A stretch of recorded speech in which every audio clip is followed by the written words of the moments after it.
상속세 조사는 무조건 다 받는 건가요? 물려받은 재산이 많은 사람만 조사를 받게 되는 거 아닌가라고 생각을 하십니다. 그런데 아닙니다. 상속세 조사는 안녕하세요, 이민우 변호사입니다. 오늘은 상속세 세무조사에 대해 알아보도록 하겠습니다. 상속세 조사는 무조건 다 받는 건가요? 이 질문을 가장 많이 하시는데요. 보통 물려받은 재산이 많은 사람만 조사를 받게 되는 거 아닌가라고 생각을 많이들 하십니다. 그런데 아닙니다. 상속세 조사는 신고를 하는 모든 사람이 다 받게 되어 있어요. 일단 상속세 조사를 모두가 받게 되는 이유는 상속세의 확정 방식 때문인데요. 상속세는 법인세나 부가세처럼 신고를 하면 세액이 확정되는 게 아닙니다.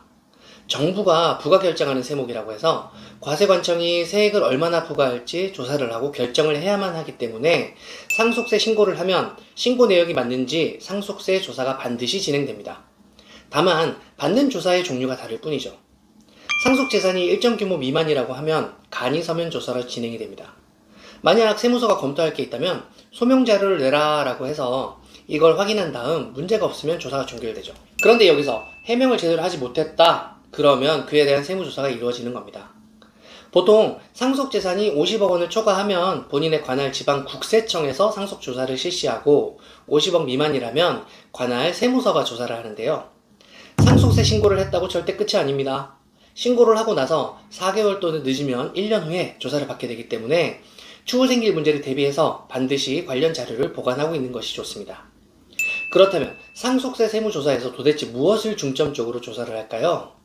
첫 번째, 가장 먼저 상속세 신고한 내용 중에 누락된 것이 있는지를 살펴봅니다. 피상속인, 즉 돌아가신 분과 상속인들의 사이에 이루어진 10년치 금융거래 내역을 전부 다 확인하는데요.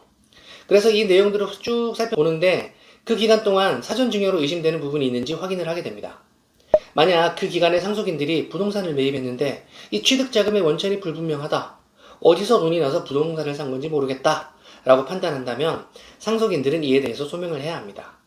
아니면 피상속인이 법인을 운영했는데 법인에 대한 세무조사를 해보니까 직원 명의로 된 차명계좌가 발견되었다 라거나 부실법인을 세워서 자식들에게 우회적으로 증여했다 라고 의심을 한다면 상속인은 또 이에 대해서 소명을 해야 합니다. 또한 세법에서는 상속재산 추정이라는 개념이 있는데요. 상속 개시 전 2년 이내, 즉 돌아가신 날로부터 2년 이내에 망인이 재산을 처분했거나 현금을 인출했는데 그 사용처가 불분명하다.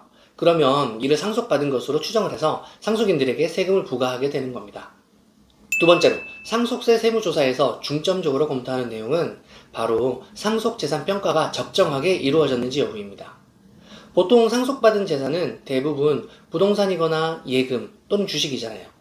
이 중에서 문제가 되는 경우는 시가를 정확하게 알 수 없는 부동산을 상속받은 경우이거나 아니면 비상장 법인의 주식을 상속받은 경우입니다. 상속재산평가의 기본 원칙은 시가인데요.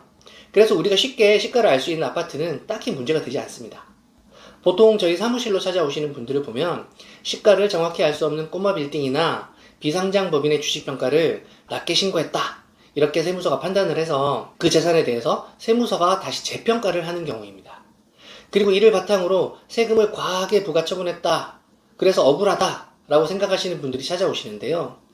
꼬마 빌딩의 경우에는 시가가 없기 때문에 보충적 평가 방법인 공시지가로 신고를 했다가 세무서는 공시지가는 너무 낮다, 감정평가를 해보니 이 금액이 실제 시가다, 그래서 재평가를 해서 과세 처분을 하기 때문에 납세자와 분쟁이 생기는 케이스가 많습니다. 비상장법인 주식인 경우에도 상장법인 주식과는 달리 시장가가 없기 때문에 납세자와 세무서가 주식가치를 어떻게 평가할 것인지 이 문제로 분쟁이 발생하는데요. 예를 들어 최근 대기업 총수가 진행하고 있는 상속세 불복 소송이 바로 이 문제와 관련된 겁니다. 세무당국은 소액주주 간 거래를 바탕으로 해서 매매사례가액평가법에 따라 비상장 법인 주식의 가치를 매겨서 상속세를 부과한 거다 라고 이렇게 주장을 하고 있고요. 대기업 총수 일가는 회사 순자산 가치와 순손익 가치의 가중평가를 한 보충적 평가 방법이 주식 가치에 더 부합한다 라고 주장을 하고 있는 겁니다.